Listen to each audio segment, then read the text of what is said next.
ప్రదేశ్ గుండెల్లో లేపాక్షి వీరప్ప స్వామి ఆలయం ఉంది. ఈ ఆలయం విజయనగర్ సామ్రాజ్యపు వాస్తుశిల్ప నైపుణ్యానికి నిదర్శనం. ఇక్కడ చాలా అద్భుతాలు ఉన్నాయి, కాని వేలాడుతున్న స్తంభం లాంటి ఆసక్తికరమైంది ఏదీ లేదు.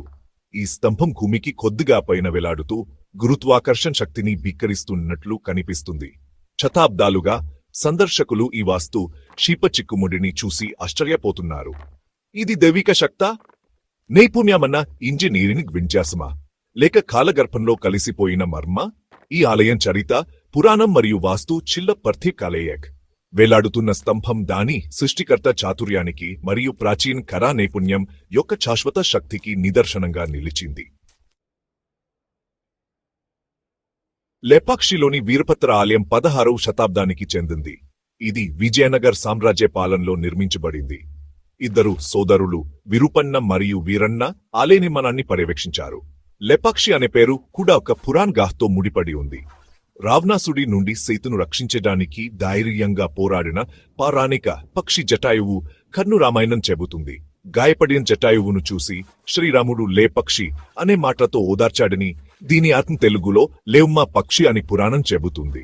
ఆలయ నిర్మాణ శైలి విజయనగర శైలిని ప్రతిబింబిస్తుంది. ఇది క్లిష్టమైన శిల్పాలు మరియు ఎత్తైన స్తంభాలకు ప్రసిద్ధి చెందింది. ఆలయం యొక్క గొప్ప చరిత్ర మరియు ఆకర్షణీయమైన గాలు పండితులను మరియు సందర్శకులను ఇప్పటికీ ఆకర్షిస్తున్నాయి. లేపాక్షి ఆలయంలో అత్యంత ఆసక్తికరమైనది వేలాడుతున్న స్తంభం. ఈ వాస్తు శిల్ప అద్భుతం శతాబ్దాలుగా ప్రజలను ఆశ్చర్యపరుస్తూనే ఉంది. ఆలయ ప్రధాన మందిరంలోని 70 స్తంభాలలో స్తంభం ఒకటి. అయితే మిగిలిన వాటిలా కాకుండా ఇది పూర్తిగా నేలపై ఆధారపడదు. స్తంభం యొక్క అడుగు భాగం మరియు వేదిక మధ్య ఒక చిన్న గాడి ఉంది. ఈ స్తంభం ప్రాచీన భారతీయ ఇంజనీరింగ్ నైపుణ్యానికి ఉదాహరణ అని కొందరు నమ్ముతారు. మరికొందరు దీనిని భూకంప కార్యకలాపాలు లేదా భూమి యొక్క క్రస్ట్లో మార్పులు వంటి సచేత్ విషయాలకు ఆపాదిస్తారు. ఈ మర్మం ఆలయ ఆకర్షణలో ఒక భాగం. దాని రహస్యాన్ని తెలుసుకోవాలనుకునే సందర్శకులను మరియు పండితులను ఆకర్షిస్తుంది. లేపాక్షి ఆలయంలో వేలాడుతున్న స్తంభం మాత్రమే కాదు, ఇతర అద్భుతాలు కూడా ఉన్నాయి. పెద్ద నంది విగ్రహం, అసంపూర్ణ కళ్యాణ మండపం వంటి ఇతర వాస్తు అద్భుతాలు కూడా ఉన్నాయి. శివుని వాహనమైన నంది ప్రధాన ఆలయానికి కొద్ది దూరంలో ఉంది. ఈ భారీ యక్షిల విగ్రహం భారతదేశంలోనే అతిపెద్ద వాటిలో ఒకటి. ఉత్సవాల కోసం ఉద్దేశించిన కళ్యాణ మండపం అసంపూర్తిగా ఉంది. ఆలయ నిర్మాతలలో ఒకరైన వెరుపన్న విషాదకరమైన విధికి దీనిని స్థానిక పురాణం ఆపాదిస్తుంది. ప్రభాన్ మందిరంలో నేలపై రక్తం లాంటి మరకలు ఆలయం యొక్క మర్మాన్ని మరింత పెంచుతాయి.